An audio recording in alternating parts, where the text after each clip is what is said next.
Hello, everyone. Welcome again. My name is Yubi Aranda Sandoval. I am an assistant director here at the University of Alumni Engagement Office. And our role in the Office of Alumni Engagement is really to connect you back to your alma mater and to connect you with an array of people that are in our network. So you have all different, walks of life. We are the most diverse university in the whole system. And so aside from that, we have so many alumni that are in different careers. So we want to connect you to those individuals and make sure that you have the opportunity to develop and to grow to the professional that you want to become. So please stay in touch, reach out to us. We'd be happy to connect you to other alums that are in the industry that you are interested in, and make those connections so that you guys can learn from each other and grow. I would like to go ahead and just invite you guys to put in your questions in the chat room right below. Make sure that, if you have any questions ahead of time, you can go ahead and put them in there, or as we are, going through the presentation, something comes up, please shoot them in there. We're going to address them towards the end of the presentation. It might get answered through the presentation, so just, keep an eye out and ear out. Also, I would like to invite you guys to put in your class year. We want to know, who's in this chat? What year did you graduate? Just, go ahead and put that in the chat. We'd like to know that, just, to see, to tailor the presentation to you as well. And just a reminder, make sure to keep yourself muted and your video off so that the stream is smooth and there's no interruption or lag. Just FYI, that has been a little bit of trouble with bigger groups. Also, there are volunteer opportunities here in the Office of Alumni Engagement. More, please contact me or any of my other colleagues. Just go to our website, alumni.uncg.edu, and get in touch with us. We have a business platform. It's called shopspartan.org, and this is really to tap into alumni that have small businesses, local businesses, or other businesses outside of Greensboro, so that you guys can support local and support your alumni. So with that said, I am going to introduce you to Samantha Garman and Kaitlyn Pruitt, who work with Accounting Principals and Ajilon. And they are here to give us, a couple of tips into what employers are looking for in their new candidates or prospective candidates, as well as, resume building and interview tips. So Samantha, Kaitlyn, take it away. Thank you. Yeah, absolutely. Thank you guys so much for having us. We look forward to doing anything that we can to be a resource for you and to help you. We have been, Accounting Principals has been around, Ajilon has been around in the marketplace for over 25 years. So we are well connected with most of the companies around the area, everything from your small mom and pop to your large corporations. And we work hand in hand with them on a day-to-day basis. So we really are seeing what's going on in the marketplace, helping people with interviews and resume building and anything that we can do to make someone successful in their job search. So today we are going to share a PowerPoint with you to kind of give you a little bit of insight, give you some pointers. A lot of stuff you probably already know, but doesn't hurt to hear it over again. And like Yubi said, please put any questions that you possibly have in the chat. Anything that we can help you with, that's what we want to do. We want to help you guys be successful in your search and, kind of get an idea as to what's going on right now in the marketplace. So I'm going to go ahead and share my screen with you. Awesome. All right, so we're gonna start with resume and interviews. Can everyone see that? Everything we're good? We, as you know, everyone, when you go through the interview process, you're extremely nervous. You practice a lot, you don't want to mess up. And, the reality of it is you do have those first 6 seconds to really impress a hiring manager with a resume. So your resume, you need it to speak for you. It needs to be a good snapshot as to who you are. So really focus on the formatting, the grammar, consistency, and content. So I'm going to show you a couple examples of resumes. Guys, the career services there is wonderful. They are so good at helping you guys build your resumes. So definitely, if you've not connected with them, go to them and ask for help, and get as you can to review the resume. More eyes is better than just yours. So there might be something that makes sense to you, but maybe not to someone else. So anytime that you can have someone review it, definitely have them review it. So here we have a couple of different resumes. So the first one on the left, have used a template. Do I think templates are wonderful? Yeah. If you can look at a template and see what a resume should look like, then I would do it on your own. The reason why templates can be a little tricky, sometimes it messes up the wording. It might, mess with the margins. So definitely, if you can, maybe use a template, but don't actually use it in the Word document. So you see John Doe. He has had a little bit of experience. He goes into a little bit of background, but not in a lot of detail. Whereas Jane Doe really focuses on her experience, some of her accolades that she received in school. She talks about some of the classes she took, and then goes into a little bit of experience she has. Now, with her degree being in finance, she might not have had an internship or much experience. So she's talking about those classes that she did take. Which is really wonderful. Now, of course, these hiring managers know what classes you take, but once again, it kind of shows them, okay, she has taken these, she's ready to rock and roll. She's really interested. So then we move over here.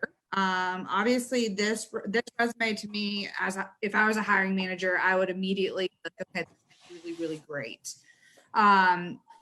The one thing that I love, especially if you're a recent graduate and you don't have much experience, really talking about some of the projects that you did in class. So this project, this really digs into the cost accounting and tax returns, and then the X culture. I remember doing the X culture when I was there. So really talking about your experience that you had throughout projects that you took, because it will, move into, when you're in a position, it might translate perfectly into what they're looking for. So definitely, if you can, go into those projects and talk about them, please do. You see the format is wonderful on this resume.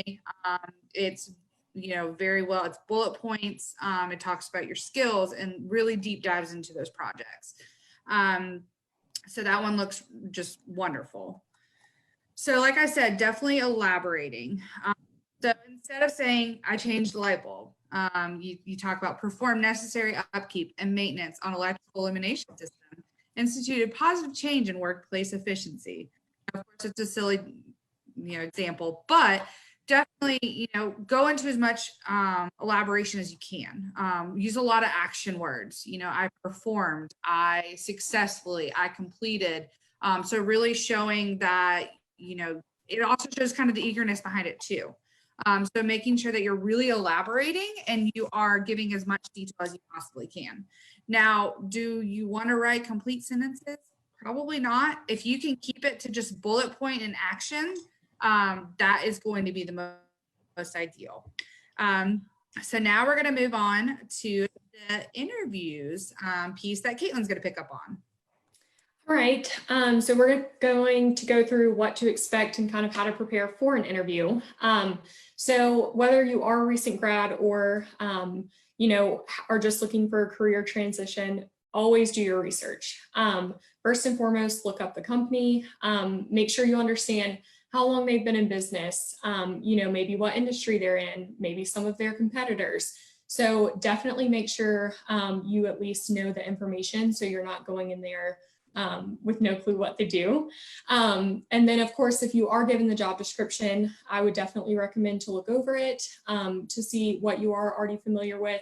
And if you're not familiar with something, kind of research that as well to get more information.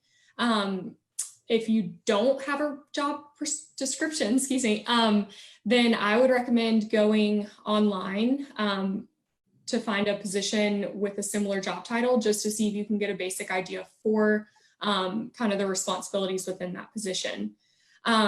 Always look up the hiring manager who you are going to be interviewing with. That's very important. As LinkedIn right now is so big, it's very important. We do recommend that you go onto LinkedIn and view the profile of the person that you will be interviewing with. And then they will be able to see that you viewed their profile. And that just shows that you are interested in, investing in their company and in the interview with them.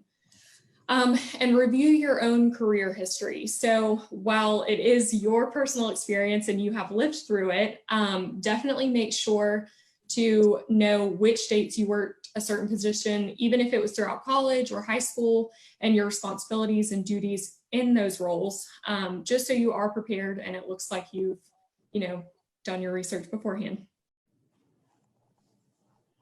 So the elevator pitch, so this is something that we actually use in our company and it's very successful. So the elevator pitch is essentially a 30-second, it's kind of like a blurb. So this is what makes me stand out. So definitely keep it to 30 seconds. But it's kind of, if someone is in an elevator with you and they ask, what do you do? Or, hey, what do you do for a living? Or what, you're going to want to have a 30-second pitch that you can say, well, I just graduated from UNCG. My degree's in this, and I would love to do this within my career. Just to be able to say that immediately and kind of, give them your purpose. And then practice answering typical interview questions. So I know for me personally, in a couple different interviews, I've had some where they're very straightforward and they say, what are your strengths? What are your weaknesses? But then I have some where they're more scenario based. And so, you really don't know what to expect. Every company is different. Every interview is different, but do not script your answers. You don't want to sound like a robot when you are responding to their answers. Let it be conversational. And if you don't feel like you know the answer to something, just say, wow, that's a great question. I haven't thought about that. Let me, think on it and give me just a minute. And they understand that, they appreciate that, that you're not just throwing out anything. In your interviews, be specific. So make sure that you are using specific details and quantifying what you can. And we recommend that on your resume as well. So if you can say, I've increased sales for this company, I've reduced, inventory. So just anything that really stands out or I've processed 100 invoices, just anything that you can really quantify shows them the volume that you can handle. And our employers love to see that, is what we've learned. Absolutely. With the elevator pitch piece, so when you go into an interview, and usually the first question that they'll ask you is, so tell us a little bit about yourself. This is not the time to talk about personal. Don't talk about, oh, I have 3 dogs and my kids are this age and I've been through this in my life. Really focus on professional. So a lot of times we have had clients that ask that question to generally see if they can get them to talk about their personal life, and that's not what they're looking for. And then immediately they shut off and they don't listen to the rest of the interview. So really focusing on just your professional experience is key. So if you don't have professional experience at that time, it's totally fine. Talk about, what you're looking for. I'm a recent graduate at UNCG. This is what my degree is in, and this is what I'm looking to do. I have these transferable skills. I'm a quick learner. I'm excited. I'm excited to start my career. Really using those key words and then flowing into the interview from there. Also too, with the typical interview questions, of course, answering those. But there are a lot of companies out there that do like to ask those situational questions. And everybody hates those because it's really hard to prepare situational questions, but you can Google them. There are some that will pull up. Now, of course, some hiring managers might ask one that's off the wall, but really think through your answer before you kind of jump to it and say something. You know, they're not going to be offended if like Kaitlyn said, you say, hey, listen, I've never heard that one before. Like, let me think about that instead of just throwing out something to say something. So really thinking through those answers. So always ask questions.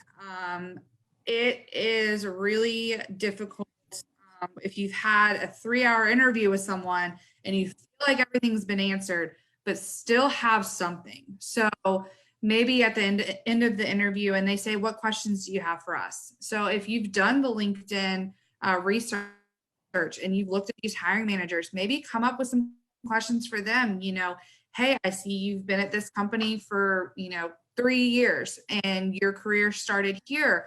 You know, how did you transition here and why did you come here? Always have those questions prepared. Some of the questions you can, if they didn't talk about the history or the growth of the company, talk about that. I always love the question, what are the characteristics of your top employees?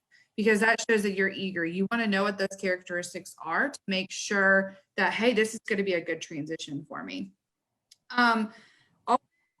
Interview, like I said, everyone's nervous in them. I mean, I do them for a living, and I think that if I was on the other side of the table, I'd still be nervous. It's normal and it's okay to be nervous, but always remember, as much as they are interviewing you, you are interviewing them as well. You want to make sure that it is the right fit for you.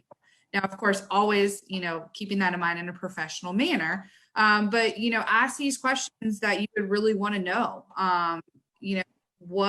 How do you see me fitting in with the company? What do you enjoy the most about this company? Or, at the very end, what are the next steps? That shows your eagerness there too. If you are interested, what are the next steps? Are you guys going to be reaching out to me? Is there another, set of interviews? So really kind of trying to gauge from there. And Sam, just to add on to that as well, I think a good question to ask is, where do you see the company in 5 years? Or what plans do you have for the future of the company or for this specific position? Or just to let them know that you are eager, you do see a long-term future with the company, and that you really are, curious and interested. Absolutely. And if it helps you, it's not necessarily a bad thing if you have kind of questions typed out for the very end, because it can be a little overwhelming if you've had a pretty long interview with them and your brain's kind of mush. If you have kind of these keywords written out, now, of course, don't write full sentences, but maybe, characteristics or main qualities or how do I fit in? So once you get to the end, you can kind of look down and be like, okay, yeah, I do have some questions for you. Just so you don't get super overwhelmed, because your brain does kind of get to mush at the very end. So that's normal. It happens. But definitely it'll help you kind of trigger, okay, yeah, these are the questions that I do want to ask. Now, dressing appropriately, researching the company, like we said, contacts in the company, and a lot of times from looking at those contacts and seeing kind of where they've come from, their interest on LinkedIn, it kind of shows you a little bit about the culture of the company. So that gives you the idea of the culture by, looking up reviews. Now, don't necessarily always go off the reviews.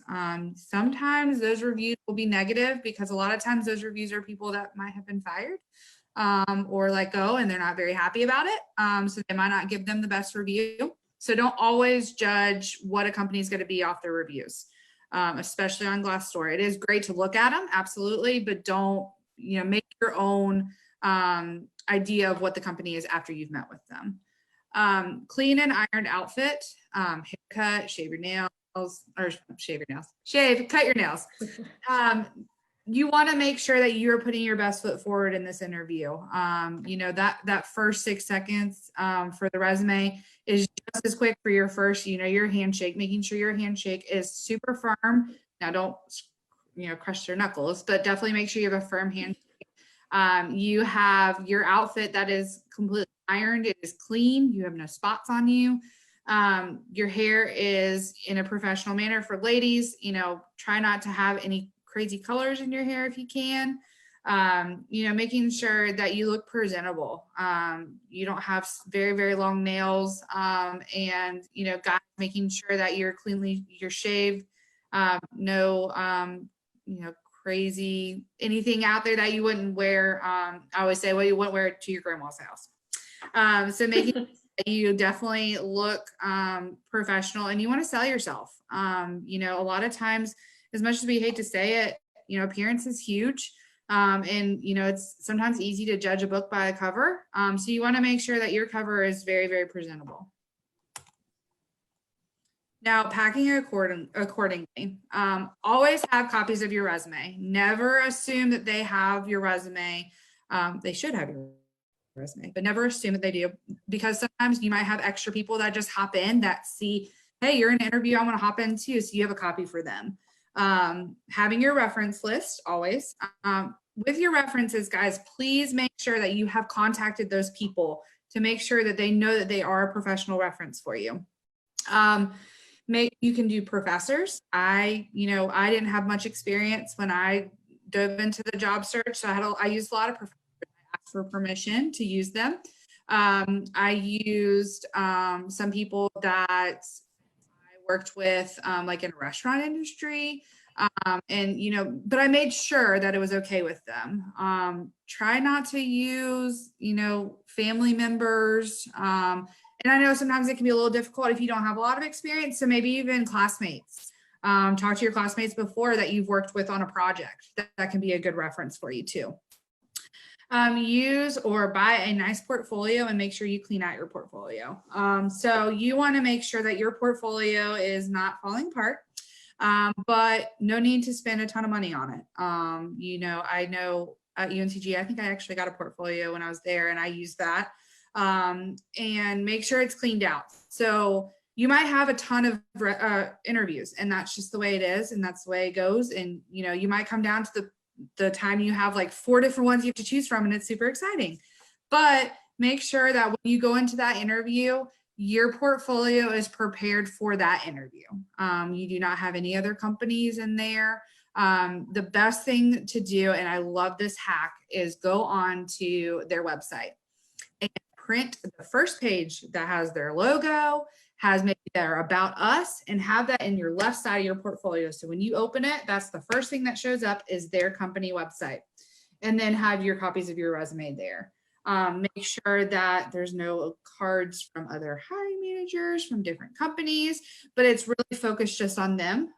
Especially if you have a lot of things in your portfolio, you might get overwhelmed and you're so nervous that you call them the wrong name, or you think you're at the wrong company, and you want to make sure that everything looks presentable and is ready to rock and roll. All right, so jumping into interview prep, we use the term GUYO, and that's get out of your own head, excuse me. So just really making sure to be confident. Of course, like Sam said, everyone is going to be nervous going into an interview. It's natural. We do this for a living, and we still get nervous sometimes. But just make sure to practice the interview. So maybe get a family member, get a friend, and run through just some basic questions. So at least if they ask about, you know, your goals, or if they ask anything about your previous experience, you at least have something in your head, and you're not just going into it completely blindsided. Make sure to answer the questions out loud. If you hear them, it's a better chance that you will remember them in the interview. And always focus on positive language. So if you are transitioning career, or even if you're just starting out, and you may have had a bad experience with another company and that's why you left, never speak badly about a previous employer or company. We've seen that quite often, and it does not bode well in an interview. So make sure to always just leave it very vague. If they do ask you, why did you leave this company? Just, it wasn't a good fit for me, or I wanted to pursue other opportunities, but never badmouth them. Say the manager was terrible, your coworkers were lazy. Never say anything like that. It is not going to look well moving forward. Yes. Funny example of that. I actually had someone come in and interview for a position, and they were talking about this company, and they didn't say the company name at the time. And then, the more they talked, I was like, man, like, I think that's my dad's company. And sure enough, it was, and he was bashing my dad. So it was pretty interesting. Definitely did not move forward with him, but it just gives you an example. The Triad area is a very small area in general. Everyone tends to know someone, it might be someone's cousin's aunt's, best friend. You just never know. So make sure you always keep it very neutral. Sometimes they might, if they know something about the company, they might try to say something, but don't agree. Just keep it very, very neutral. Mm-hmm. And the reality of everything right now, guys, is a lot of companies are working from home. So you are probably going to have a lot of virtual interviews right now. The biggest thing that I can tell you is treat it as if it's a normal face-to-face interview. Make sure you are in a quiet place, no barking dogs, no crying babies, no distractions, no one in the room with you. If you can, try and have a semi-blank background, because as an interviewer, it's easy to get distracted sometimes. So you want to make sure that the focus is constantly on you. And dress as you still would for the interview. Make sure that you look very professional, and please wear pants, because if you have to stand up and it gets really awkward, and you don't want that to happen. So definitely make sure that you are prepared like you would for a normal interview, and treat it no differently than an in-person. Everything in the world right now is pretty crazy, and a lot of companies are still hiring right now. But a lot of it is kind of that remote, doing a lot of Skype, a lot of, Zoom calls. So making sure that you are prepared, that you have the capabilities to do that as well. Yeah. And I would definitely also, like Sam said, if, treat it as a normal interview in person. Always have your resume still handy so that you can reference back to your past experiences. If you've got references, just anything that you would bring with you normally, make sure to still have it so that you are prepared and they can see that. And then always ask for feedback. So this is something that we really use strongly in our office. So if you are interviewing at the end and you are excited about the opportunity, always thank them for their time, no matter what, even if you don't want to move forward. Just thank you so much for your time and consideration for this position. But if you are excited, say, when can I expect to hear from you?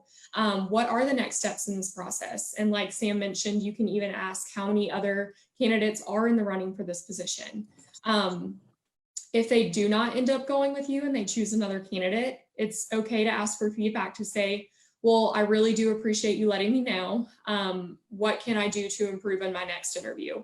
And they may just say that it just wasn't a fit personality-wise, or someone else just had a more aligned skill set.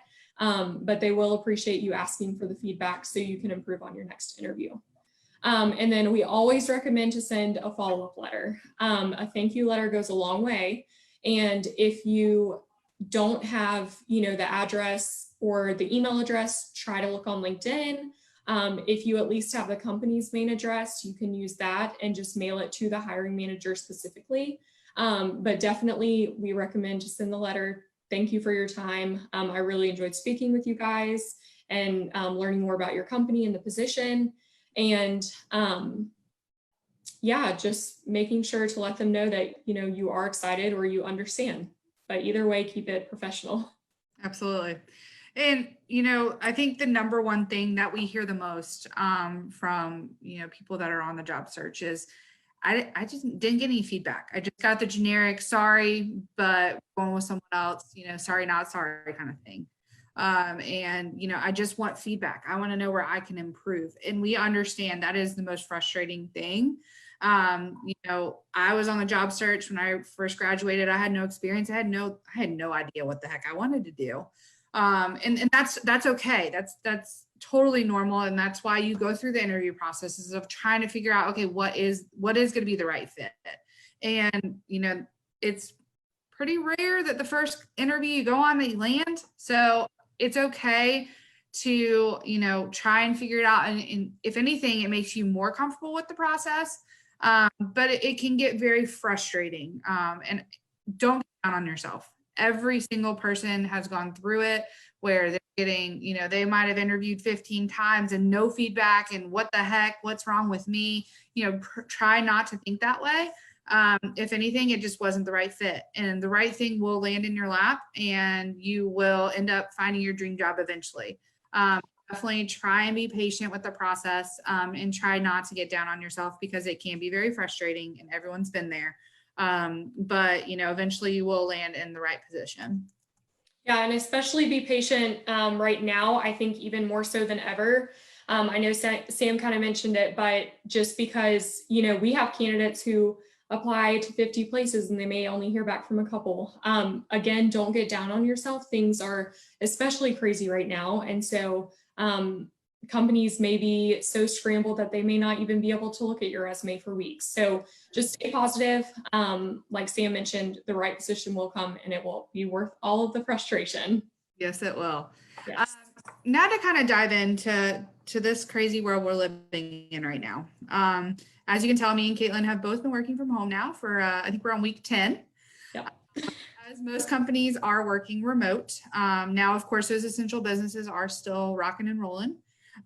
But right now it looks very different in the job search, like I had mentioned. So a lot of video conferencing, things like that. And for a while there, companies kind of weren't hiring. And we did see a major decrease in positions. So what we are kind of seeing right now, and we've had a lot of conference calls about, to kind of seeing, what our clients are seeing on a day-to-day basis. We are definitely hoping that with these phases and opening up a little bit more, that positions will start kind of increasing as well. A lot of companies did have to furlough individuals, while other companies were still hiring. So those furloughed individuals might find something else in the interim. So not to say that, they're going to go back and they're going to bring back some of those furloughed people and then, hey, we have more positions available because those people are not coming back. So always remaining active on the search, applying for anything and everything that you're interested in, and looking at them on LinkedIn, connecting, make your network as large as you possibly can on LinkedIn, post your resume on LinkedIn. Make sure that you're liking things on LinkedIn. So being very active on there. The more active you are, the better you are going to be noticed. The more likely you are to be noticed.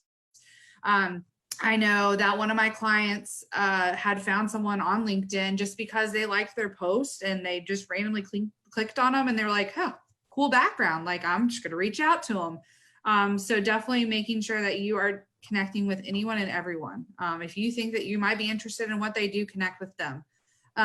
You can have a personalized little message that you might just have a template of, that once you connect or when you send the invitation, that you just send a little note. Hey, I'm either a recent grad or I'm in a career transition.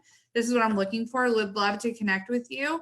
And, see if we have any mutual connections or if there's anything you could help me with. Just a little template that you can ask, you can share with them. So, making sure that you are remaining active. We are hoping things will really start to pick up. We have some clients that have been like booming, like nothing ever happened, and they are, they're good to go. Mm-hmm. Others that are, struggling as well. So just make sure that you are, very, very active. Do not get down on yourself. That's what me and Kaitlyn are here for. If you want to connect with us on LinkedIn, if there's anything we can help you with, definitely let us know. And I think we'll go into the question portion. And like I said, ask any question that you want. That's what we're here for. Thank you, Samantha and Kaitlyn. So yeah, we do have a couple of questions, and First one is from Donna. What is a good number of questions to ask after the interview? After the interview? So I think it depends. If it's been a pretty lengthy interview and you feel like you have a pretty good understanding, but you feel like the interview has gone pretty well, I would say anywhere from 3 to 5, depending on the time constraint. If you've been in there for a couple of hours, just kind of gauge. You'll be able to tell kind of what's the right number. Now, if the interview is a little bit shorter, I would ask as many questions as you can, because it still shows that you're very interested. So anywhere from like 5 to 8 questions, trying to keep the dialogue going and understanding more about the position. I agree. Go ahead. Oh, I was just going to say, I definitely agree. If the interview is shorter, I would ask more. Second question, should PhD be experience, sorry, I'm not reading that right. Hang on. Should PhD experience be considered as educational or job responsibilities? It's a good question. Yeah, I mean, I would definitely put your degree in the educational section. But like Sam mentioned, if while getting your PhD, you did any projects or anything that would really stand out to employers, I would definitely list that under the projects piece. But if you actually have hands-on experience with it, then I'd put that under the experience piece. Yeah. But regardless, put your degree in the education so they do know that you do have that PhD. Yeah, that's awesome. What if you complete the interview process with multiple companies and you are offered multiple positions? How would you handle declining some? So decline, obviously, in a professional way. Make sure, if the communication has been via email, still pick up the phone. You still want to put a voice behind a name. Nothing's more frustrating when I extend an offer to someone and they quote unquote ghost me. It kind of, down the road, if they kind of come back, I'm kind of like, oh yeah, that's what happened last time. So make sure it is very professional. Whether you pick up the phone and you have a conversation and, you just be honest. I did have another opportunity come my way and I think it's a better fit, but you know what? Thank you so much for your time and your consideration. I think you guys are doing a great job over there. And, I look forward to, connecting with you in the future, something like that. So just very, very professional. And if you do not have a way to call them, make sure that you have a professional email, and make sure someone else reads it too. Because like I said, small areas, everyone knows everyone. So make sure it is a very professional email.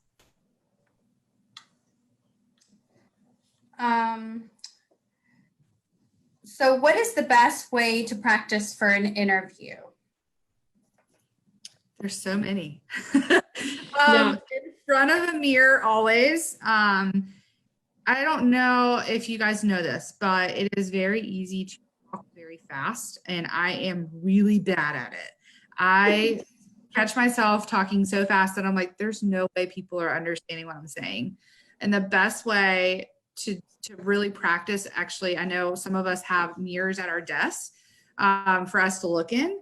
And when you're like looking at yourself, you're really focusing on the pronunciation and how quick you're speaking. So definitely in front of a mirror is really helpful because it helps you kind of concentrate on how you're articulating something and how quick you are speaking. But also to practice with someone, whether it's your husband, your wife, your kids, your best friend, your dog. Practice with someone to where you are really speaking about it out loud. And if it is going to be like a Zoom or a Skype, practice on Skype or Zoom. So maybe calling a friend and running through it with that to make sure you don't have connection issues, to make sure that everything kind of, works out. There's no technical issues during that too. Wouldn't you agree, Kaitlyn? Yeah, absolutely. Here's another one. How can you look at jobs that align with your interests but may not be within qualifications listed under the jobs, such as requiring a certain number of years within the field or specific degree? Yes, we hear about that a lot, and it can be frustrating. Even if it says like, hey, we need at least 3 years experience, still apply. Yeah. I don't think it hurts. I would apply even if you're like, there's absolutely no way, still apply. Because you know what? Maybe they have another position in the company that's not posted yet, and you'd be a great fit for it. And you just landed that position with not even knowing it was there. So apply for anything and everything you possibly can. The worst thing they're going to do is you're not going to hear back. Yeah. At least you applied. Because even if you don't have the experience sometimes, but you have the exact degree they're looking for, or a degree, within a specific department or field, they may still look at it and say, okay, well, this person, has a general idea of what we're looking for, and they may still reach out to you. We have that happen all the time for, grads or people with not much experience. Also, think of it this way: HR, human resources, they're gonna have a pretty lengthy job description where that hiring manager might not really care about how many years experience. So we deal with it all the time where we'll have clients call and the job description says 3 to 5 years and this, that. And we have had many times where I have told the client, like, I think you need, this background. And they're like, yeah, you're right. Let's go ahead and interview them. And, maybe that might be not their first pick because they don't have the qualifications, but they love them and they hire them. So definitely apply. I would definitely agree with that.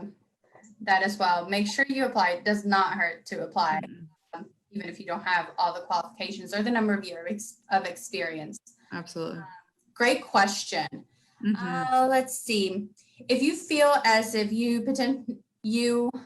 potentially a good fit, but aren't unsure about one or two of the responsibilities a job requires, is it okay to ask if it will be covered in their training? Absolutely. It should. And yeah, absolutely. And also, I think too, if you are in the interview and the hiring managers are telling you, going over the responsibilities, and there's a couple of things that you're like, I'm not really sure what this is, I've never really heard these terms, go online and research it and kind of familiarize yourself. And sometimes you can even let them know, like, oh, okay, yeah, tell me more about that. I definitely am going to go research that so I can learn more about it. I'm not super familiar right now, but I would love to learn more about it. And it also lets them know that you've been reading attentively to that job description. Yes. You're paying attention. Let's see. How to answer the salary range in the first interview. Don't. Run, avoid it. Yeah. We never recommend that within the first interview. If you are getting closer to the final offer stage, if you've had 2 or 3 interviews, and you really think that they're going to make you an offer, that's when you're going to negotiate salary, benefits, start date, all the different things the company offers. But we do not recommend that in the first interview. If you're bringing up salary and benefits and those things when you first meet them, it seems like you're only worried about what perks they can offer you and how much money you're going to be making. And that's not what your focus should be on in the first interview. You should be worried about learning about the company, learning about the position, and not how much money you're going to make. And so it looks like this was disclosed at their first interview. So the employer asked this question, if I'm reading this correctly, the employer asked this question to them. So I guess, how do I address it? So the best way to maybe flip it back, what are you targeting? You can say, what is the range for this position? And if they give it to you, then, yes, that would be fine. The great thing that's coming down the pipeline, guys, is employers, a lot of other states, but North Carolina, we will probably be one of the last ones to go to it, but they cannot ask that question. They cannot ask what you're targeting or what you have made in other positions. So it's pretty, I mean, there's ways around it, and it's going to come down the pipeline, especially if you're going to be interviewing with companies that might not be local. They definitely can. So even if they ask you the target question, give them a large range, go from your minimum all the way to your top range. So, you know what, if you know that you want to be kind of in that 40 to 42 range, say you're from 40 to 45. And make sure that before you've interviewed for this position and looked it up online and you kind of see target ranges for that, make sure you're in that range and you're not, shooting way too high for it. Mm-hmm. Let's see, our other questions. If you have a disability that might require accommodation, when should you disclose this? That is a really good question. I don't know if you have to.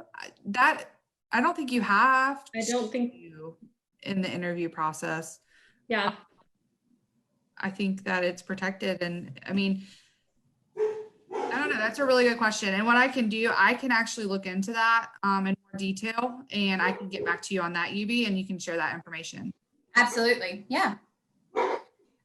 Is GPA important to get?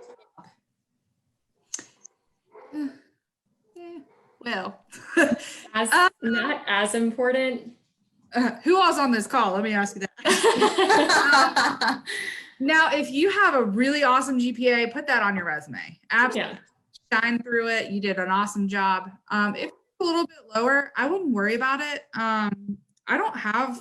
Every now and then I'll have a client ask what their GPA was, but not very often. So, but if you did amazing, definitely showcase that. If you struggled a little bit, you maybe had an off semester or two or you struggled with a couple classes, don't worry about it. Yeah, I think I know when I was interviewing first out of college, I only had one company ask about GPA, but Sam's been in the business a lot longer than I have, but I have never had any clients ask for GPA. They're really more concerned with, the culture fit, skill set, and what you can bring to the table. Absolutely. So can we talk a little bit about social media? Will employers look at my social media, and what should I, try to clean up? Yes, the social media. Try and keep it as professional as possible. What it comes down to, though, is if you put it on the web, it's out there forever. So, you can clean it up. Now, I wouldn't have anything crazy on your Facebook. Keep things pretty, private if you can. Basically, don't post anything on Facebook or social media that you don't want out in the world.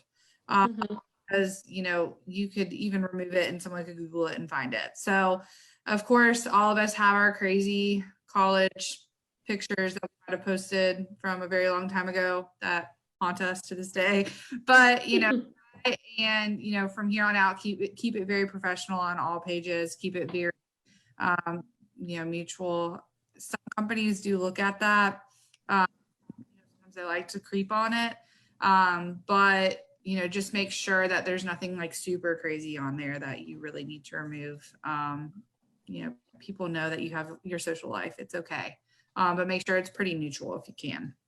And if it is public and you don't want them to see, just make it private, and you hopefully won't have to worry about that. But keep it neutral. Mm-hmm. Thank you. Does anyone have any other questions that you would like to pose?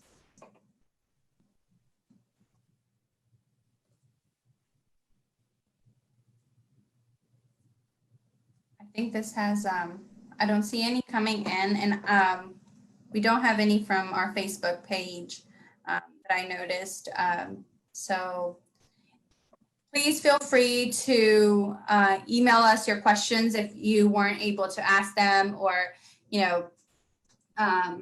felt like maybe it wasn't clearly answered. We'd be happy to touch base with you offline, just to kind of go over a few things that we covered, and we will be forwarding everyone the career services links. I'll send you guys that. I know that our career services at UNCG still helps you with your resume, with interview questions, or I'm sorry, your cover letters. Reach out to them if you have any questions. They are there to provide those services to you even after you graduate. We've forwarded their information to our alumni. Also, platforms that they have, Handshake, Firsthand, utilize them wisely. Firsthand is more of a mentoring platform. You can go in there and search for other alumni in the industry that you are looking for, or if you just got rejected, from an interview, go and search for, an alum that is in that industry and, get some tips from them. But those platforms are there for you to utilize as well. We will be sending out the PowerPoint presentation, a video, and a short survey for you to answer. So these are things that I'll be, just be on the lookout in the next day or so. We have one more. Says skill set is important. I work in the accounting field because of my math skills. 30 years ago, I applied for a job that was an administrative position, and back then we were required to take an aptitude test. I aced the math section and was offered a job as a mortgage loan officer, which dealt with accounting. So thank you, Carissa. Therese Jones for this question. I'm sorry if I just chopped your name. I apologize. Or for this comment. So, you just never know where you're going to land and the opportunities that might arise. And if you don't apply for them and you are shy, you're so worried about checking these boxes off, step that aside and, just go for it with, making sure that, course, that you have a little bit of background that you can support in the eagerness to learn and to go into this field with an open mind and ready to learn. So with that said, thank you everyone for joining us. Again, my name is Yubi, and please reach out. alumni.uncg.edu is our website. You are welcome to reach out to me or any of my other colleagues for any questions regarding career development. It would be myself or Mary Lisa Pegg. She is also in our office. So please do not hesitate to reach out. Samantha, Kaitlyn, do you guys have any other closing remarks? Just one thing about Handshake. It's awesome. If you're not on it, get on it. They, from a hiring, recruiting side, we have access to view people that are on that, and it is wonderful. A lot of companies are using it as well. So if you're not on Handshake, definitely reach out to Career Services to see how you can get onto it. And I think Career Services even does mock interviews. So definitely, if you've not communicated with them, now's the time. They have awesome relationships with so many people in the in industries. They might have better relationships than we do with some companies. Some companies only work with universities, which is awesome. So definitely make sure that you speak with them and see how they can help you. Yeah.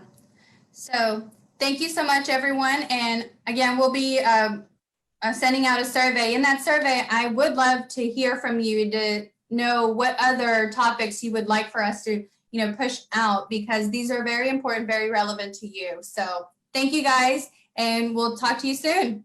Yeah, thanks, guys. Bye. Bye.